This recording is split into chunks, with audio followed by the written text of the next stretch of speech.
Assalamualaikum warahmatullahi wabarakatuh. Teman-teman, bagaimana kabarnya semua? Semoga selalu diberi kesehatan dan keselamatan ya. Lanjutin dari belajar motorik yang bagian 3, ini bagian 4. Kalau kemarin di bagian 3 kita membahas soal-soal atau materi tentang analisis gerak motorik ya. Ini langsung saja ke bagian 4. Langsung saja ya teman-teman.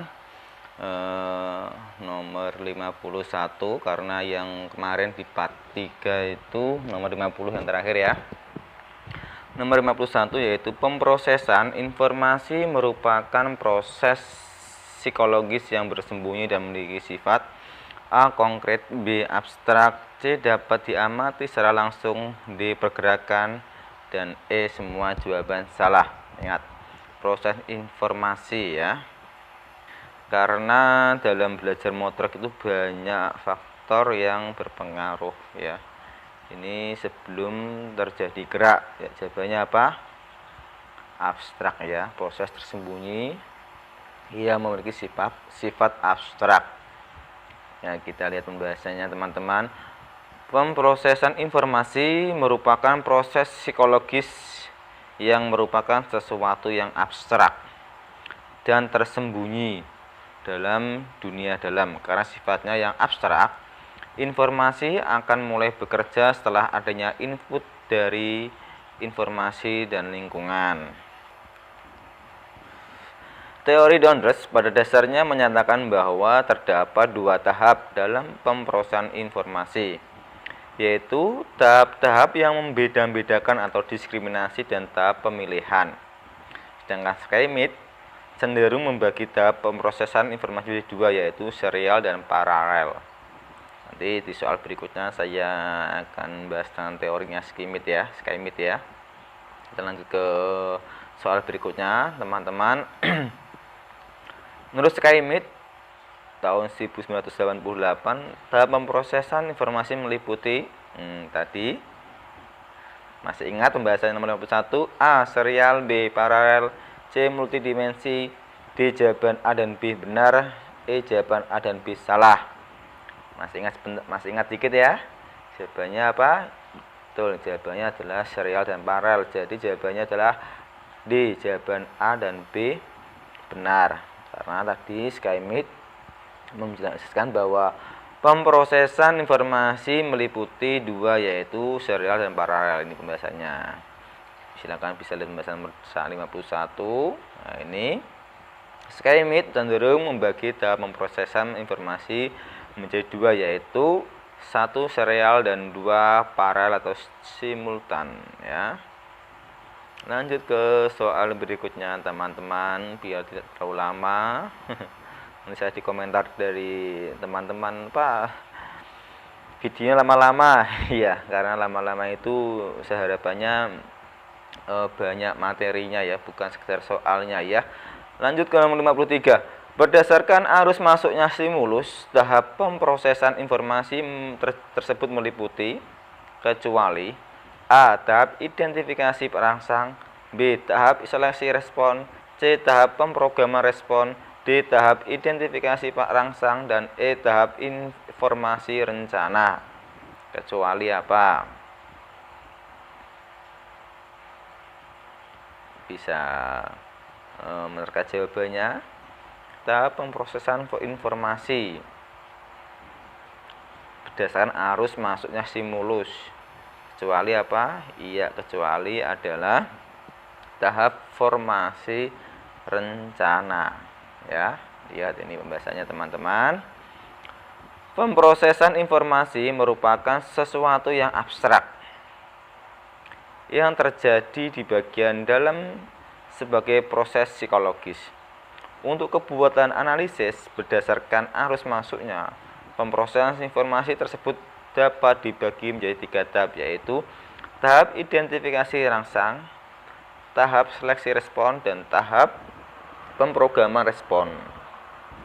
Nah, pengembangan model pemrosesan informasi yang diadaptasi dari Schmidt sebagai berikut itu dari mulai input, ada identifikasi rangsang, seleksi respon, kemudian pemrograman respon, dan akhirnya menjadi output yaitu gerak. Jadi sebelum bergerak terjadi pemrosesan informasi dulu ya. Ini teorinya ya. Kalau nanti soalnya sudah di part 3 ya teman-teman. Kita lanjut. Oh, pembahasannya sama, lupa ini. Apa itu identifikasi rangsang, apa itu seleksi respon dan tahap pemrograman respon. Nah, ini kita lihat satu-satu. Tahap identifikasi rangsang adalah pengetahuan tentang pesan, sinyal atau peringatan dari lingkungan sekitar yang memberikan kepada kita tentang dunia sekitar. Sedangkan tahap seleksi respon adalah tahap pengenalan rangsang berakhir. Maka tahap selanjutnya adalah pemilih respon yang tepat.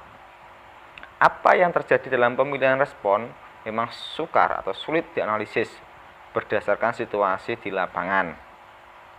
Sedangkan tahap pemrograman respon, yaitu tahap ini diawali dari setelah terjadinya identifikasi rangsang dan seleksi respon. Tadi masih ingat gambarnya ya, tabelnya di pembahasan sebelumnya. Maka tahap berikutnya adalah mengorganisasi informasi yang diperoleh untuk mewujudkan dalam bentuk gerak atau perilaku yang nyata. Proses ini terjadi pada tahap pemrograman respon, dan ini biasanya sangat kompleks ya. Kita lanjut ke soal berikutnya teman-teman.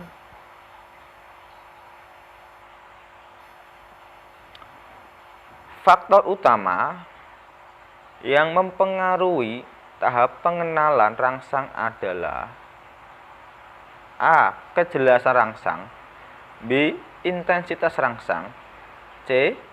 Jawaban A dan B benar, D. Model rangsang, dan E. Jumlah rangsang. Ayo, masih ingat tahap pengenalan rangsang ya? Kira apa jawabannya teman-teman? Sudah menguji jawabannya? Iya, jawabannya adalah kejelasan rangsang dan intensitas rangsang, atau jawaban A dan B benar ya.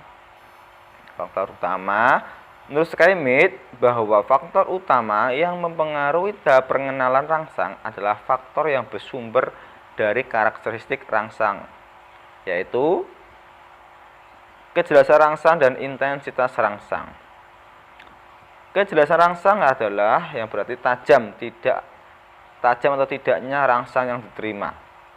Sedangkan intensitas, jadi intensitas saya tahu ya, jadi seperti terang tidaknya cahaya rangsang, maka tidaknya suara rangsang dan sebagainya. Jadi semakin banyak diberi rangsang ya intensitasnya semakin. Contoh nih, rangsang pada umumnya harus diolah terlebih dahulu, disarikan dalam suatu pola gerak yang bervariasi sesuai dengan tugas yang dilakukan. Pola gerak yang dikuasai manusia itu ada karena ada faktor genetik dan karena adanya interaksi dengan pengenalan bentuk dan pengalaman yang merupakan faktor eksternal. Pada tahap identifikasi rangsang ini, informasi diabstraksikan sebagai elemen spesifik, dikode dan dikombinasikan ke dalam satu pola yang bermakna dan abstrak. Ya, soal berikutnya teman-teman. Informasi yang masuk pada data manusia mampu disimpan dalam jangka waktu yang lama. Itu adalah A. Short-term sensory store, B. Short-term memory, C. Short-term memory, long-term memory maksudnya, D. long jam, E. Semua jawaban salah. Jangka waktu yang lama. Lama berarti long ya. Ada dua, long-term memory, long jam. Nah, berarti pastinya adalah betul C. long-term memory ya. Kita bahas sekaligus materinya teman-teman. Long-term memory atau ingatan jangka panjang adalah suatu tipe memori yang relatif tetap dan tidak terbatas. Memori jangka panjang bertambah seiring bertambahnya usia selama masa pertengahan dan akhir kanak-kanak. Sistem memori jangka panjang memungkinkan kita hidup dalam dua dunia, yaitu masa lalu dan masa sekarang. Ya, bukan dunia lain ya. Kemampuan untuk dapat mengingat masa lalu dan menggunakan informasi tersebut untuk dimanfaatkan saat ini merupakan fungsi dari memori jangka panjang atau dari Bennett ya. Lokasi tempat memori tersimpan adalah di seluruh bagian otak, meskipun juga terpusat di bagian-bagian tertentu. Beberapa regen otak memiliki fungsi penting dalam pembentukan memori seperti hipokampus dan korteks serta talamus. Nah, nanti saya kasihkan gambarnya. Jadi sekaligus juga ada materi anatomi ini karena berhubungan dengan otak juga ya. Nah, ini hipokampus adalah bagian dari sistem listrik otak besar yang terletak di lobus temporal dekat pusat otak. Ya, ini sambil mengingat-ingat di pusat talamus ya. Hipokampus di bawah ini ya. Itu adalah yang untuk long term memory ya. Kita lanjut ke soal berikutnya teman-teman. Ini berkaitan dengan soal yang tadi ya, soal analisis ini. Seorang wasit cabang bola voli menguasai tentang peraturan permainan, sehingga setiap kali ada permasalahan dapat diselesaikan dengan baik. Kemampuan perwasitan tersebut tersimpan dalam A. Short-term sensory store, B. Short-term memory, long-term memory, D. long jam, dan E. Semua jawaban salah. Ya, pasti temannya sudah tahu jawabannya semuanya. Jawabannya adalah long term memory, udah jelas ya, karena kemampuan wasit itu adalah kemampuan ingatan jangka panjang. Ya, ini saya baca bahasanya. Long term memory atau ingatan jangka panjang, saya ingatkan sebentar materi yang di nomor 55 tadi. Suatu tipe memori yang relatif tetap dan tidak terbatas. Memori jangka panjang bertambah seiring bertambahnya usia selama masa pertengahan dan akhir kanak-kanak. Sesuatu hal dilatih terlebih dahulu. Nah, ini yang perlu ditekankan ya. Sudah barang tentu membutuhkan informasi untuk memperoleh aktivitas yang bersangkutan. Maka informasi itu disalurkan dari penyimpanan jangka pendek ke penyimpanan jangka panjang, di mana informasi itu akan tersimpan secara permanen supaya tidak hilang ya. Itu ingatan jangka panjang. Teman-teman sudah jelas saya kira ya. Short term memory merupakan tempat penyimpanan informasi yang berasal dari mana? A. Short term sensory store, B. Short-term memory, C. long-term memory, dan D. shortcut sensory, dan E. Semua jawaban salah ya. Short-term memory itu berasal dari short-term sensory store. Jadi sebelum masuk ke ingatan jangka panjang itu masukkan sensory store dulu ya. Ayo jawabannya ya. Apa itu? Short-term sensory store adalah sistem ini berfungsi untuk menyimpan sejumlah besar informasi yang diterima dalam waktu yang singkat. Kompartemen dari sistem ini menerima tanpa mencatatnya, dan dalam waktu yang singkat akan hilang karena penambahan informasi yang baru. Memori sensori atau penyimpanan serapan indera adalah tempat penyimpanan awal dari sebagian besar informasi. Namun pada akhirnya ia akan memasuki tempat penyimpanan memori jangka pendek dan jangka panjang. Nah, pada memori ini terdapat dua jenis penyimpanan, yaitu A. Penyimpanan ikonik dan B. Penyimpanan ikonik. Penyimpanan ikonik adalah suatu register penyerapan visual yang sangat unik dalam dirinya sendiri, mengelola informasi untuk periode waktu yang sangat singkat. Informasi disimpan dalam bentuk ikon-ikon. Semua ikon-ikon akhirnya menjadi imaji visual yang mempresentasikan sesuatu. Itu ikonik. Sekarang ikonik. Penyimpanan ikonik menyimpan input auditorik dengan durasi sekitar 2-4 detik. Informasi auditorik disimpan dalam ruang penyimpanan agar dapat diolah lebih lanjut. Luar biasa ya kerja otak kita ya. Ini ternyata prosesnya untuk mendapatkan informasi gerak itu prosesnya seperti ini teman-teman ya.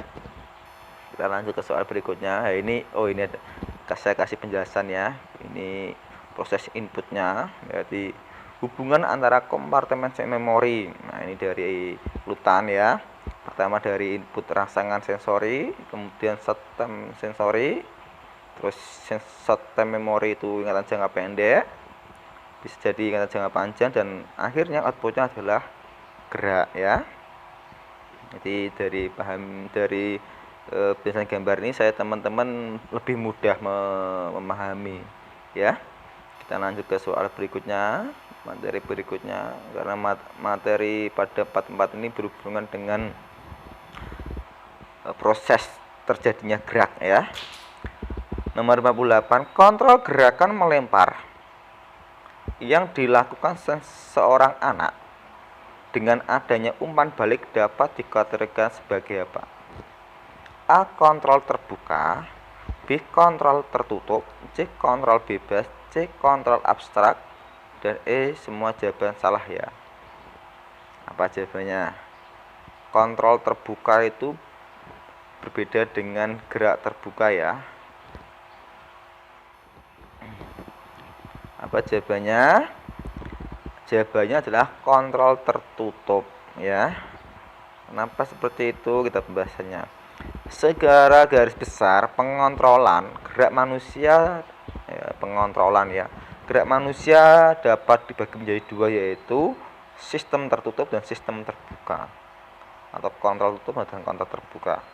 Sistem tertutup adalah pengontrolan keadaannya berlangsung di dalam sistem itu sendiri untuk selama beberapa waktu. Dalam pengontrolan ini, sistem tertutup, umpan balik memiliki peranan yang penting. Sedangkan kontrol terbuka, pengontrol motorik dengan sistem terbuka terjadi apabila instruksi yang terjadi disusun terlebih dahulu dan dilaksanakan tanpa memperhatikan efek yang terjadi terhadap lingkungan. Saya kira sudah jelas teman-teman ya. Kita ke soal berikutnya, nomor 28. Informasi yang diterima atlet dari sumber luar ketika melakukan keterampilan gerak disebut informasi ya, bukan gerak ya. Informasi yang diterima atlet dari sumber luar ketika melakukan keterampilan gerak.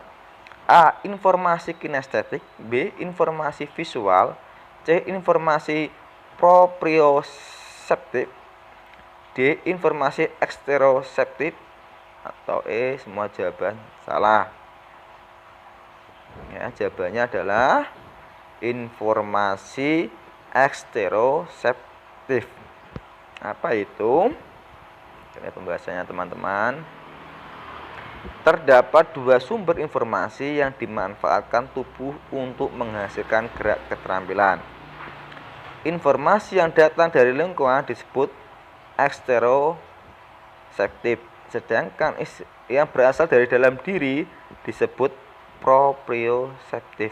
Ya, ingat-ingat ya, kalau dalam diri itu pro, kalau dari luar yaitu ekster. Jadi ingat mudahnya ya. Udah jelas. Saya kira kita lanjut ke soal berikutnya teman-teman. Informasi proprioseptif tadi masih ingat adalah informasi dari dalam tubuh sendiri yang meliputi aparatus berikut ini kecuali A. Joint receptor, B. Golgi tendon organ, C. Ambient vision, D. muscle spindle, atau E. Semua jawaban salah. Wah, jawaban salah terus ya. Jawabannya adalah ya kecuali ambient vision. Apa itu? Kita lihat ini. Informasi proprioseptif atau kinestetik adalah informasi yang datang dari gerakan tubuh sendiri. Itulah yang disebut proprioseptif. Kata awal proprio mengidentifikasikan informasi dari dalam tubuh seperti posisi persendian, daya dalam otot-otot, dan orientasi dalam ruang. Nah, ini informasi proprioseptif atau kinestetik itu meliputi 3. Joint reseptor, muscle spindle, dan Golgi tendon organ. Joint reseptor terletak dalam persendian dan di sekitar kapsul sendi yang memberi tanda tentang posisi-posisi sendi, terutama pada jarak gerak sendi yang ekstrim. Muscle spindle di dalam pusat otot rangka terdapat juga reseptor yang disebut kumparan otot. Muscle spindle memberikan informasi tentang posisi sendi, kecepatan otot, tegangan otot, dan orientasi anggota tubuh dalam hubungannya dengan gaya tarik bumi. Ya. Golgi tendon organ yang memberikan tanda tentang tingkat daya dalam bagian yang bermacam-macam dalam otot. Kita lanjut ke soal berikutnya ya teman-teman. Seorang pemain tenis memenangkan pertandingan. Pelatih menepuk bahu pemain tersebut sambil mengucapkan kalimat, "Bagus sekali penampilanmu hari ini. Bagus sekali penampilanmu hari ini." Perilaku dan ungkapan pelatih tersebut dapat dikategorikan sebagai apa? A. Umpan balik tertunda. B. Pengetahuan tentang penampilan. C. Pengetahuan tentang hasil. Jawaban B dan C benar. E. Umpan balik intrinsik. Bagus sekali penampilan hari ini. Sebagai apa? Sebagai pengetahuan tentang hasil ya. C ya. Kita lihat pembahasannya teman-teman. Pengetahuan tentang hasil atau PH adalah proses atau informasi umpan balik yang dapat diungkapkan secara verbal maupun non-verbal, berkenaan dengan hasil suatu gerakan yang dikaitkan dengan tujuan yang ingin dicapai. Dalam kegiatan olahraga atau sebuah tim sepak bola yang berhasil memenangkan pertandingan dengan masukkan bola ke gawang lawan, tim tersebut mendapat sanjungan dari sang pelatih, kawan bermain maupun para penonton. Merupakan salah satu contoh pengetahuan tentang hasil. Dengan keberhasilan tim tersebut memenuhi tujuan yang ingin dicapai, yaitu memenangkan pertandingan. Itu salah satu umpan balik ya.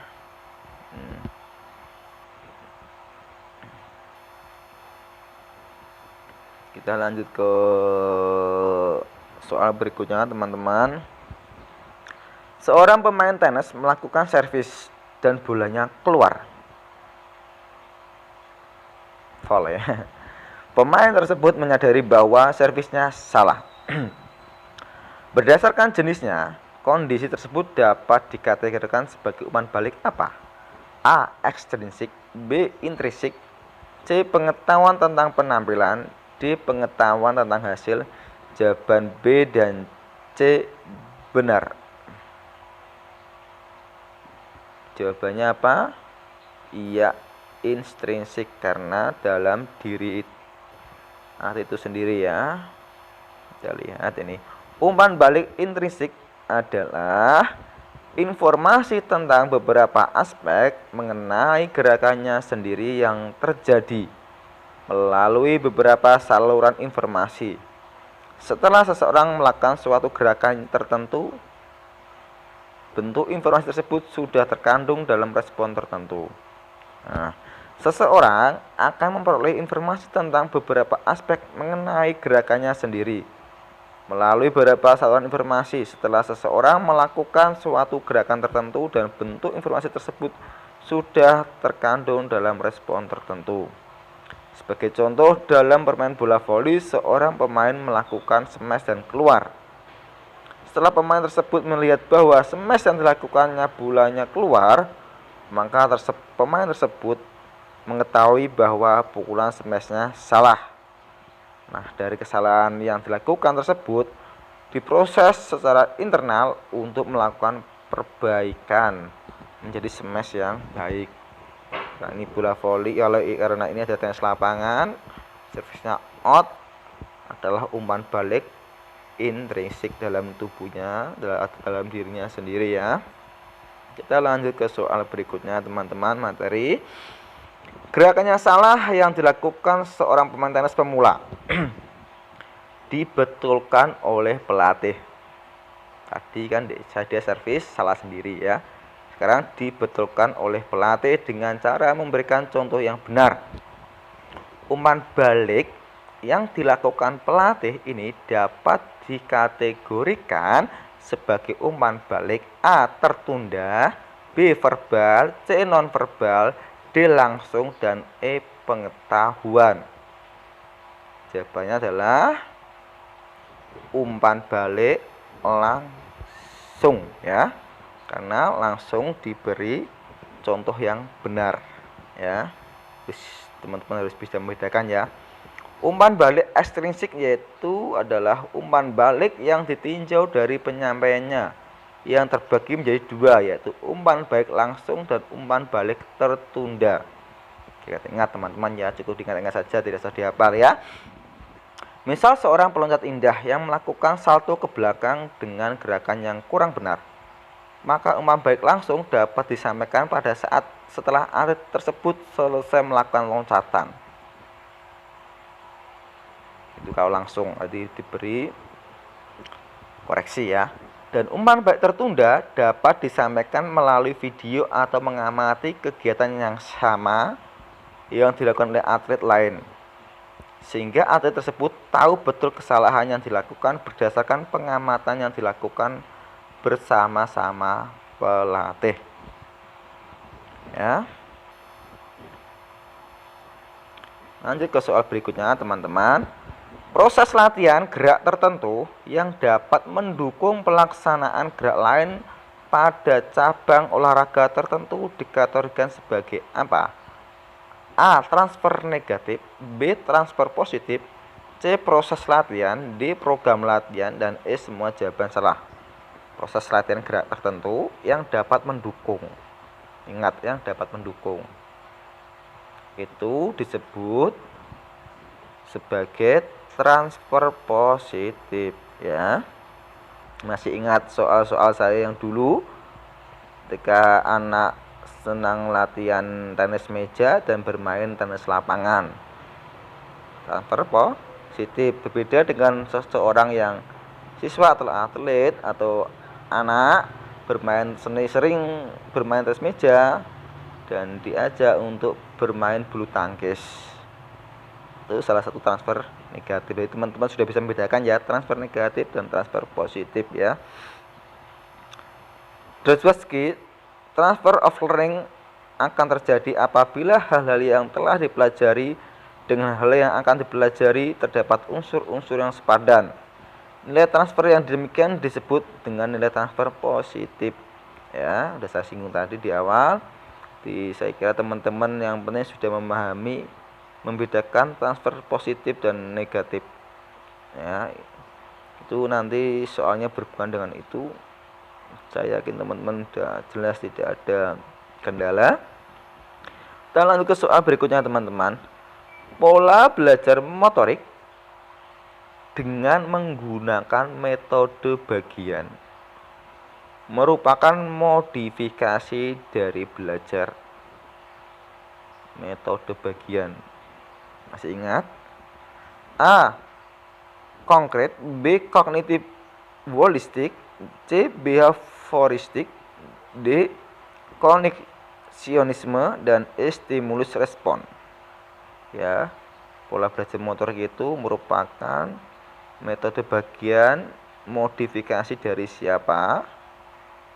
Yaitu modifikasi dari teori belajar behavioristik ya.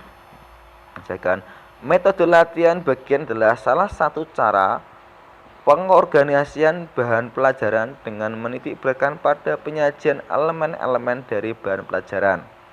Menurut Singer, ya, metode bagian adalah satu cara latihan yang bertitik tolak dari pandangan bahwa suatu latihan dapat diberikan menurut bagian-bagiannya.